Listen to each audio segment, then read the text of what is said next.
For me, napaka-accommodating ng staff ng Ponderosa, especially si Ma'am Marie Chris, no? So, pagka pa lang namin, pagpunta namin dito, on time siya.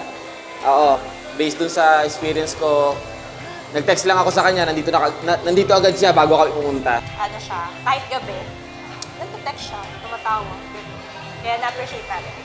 Yung venue is perfect siya kasi malaki. Alam mo naman yung time natin ngayon, pandemic tayo ngayon. So, medyo... Yung gusto kong distancing oo, na sunod.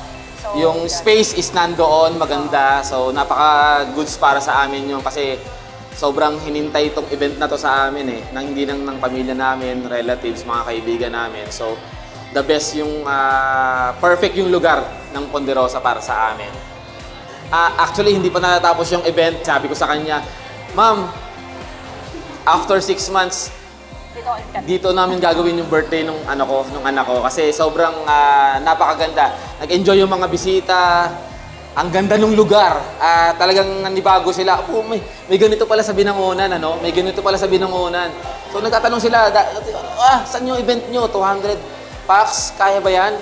Ponderosa lang ang Yes, talaga. highly, Sobrang solid. recommended. Ponderosa lang. So maraming salamat, Ponderosa, Events Place. Thank you!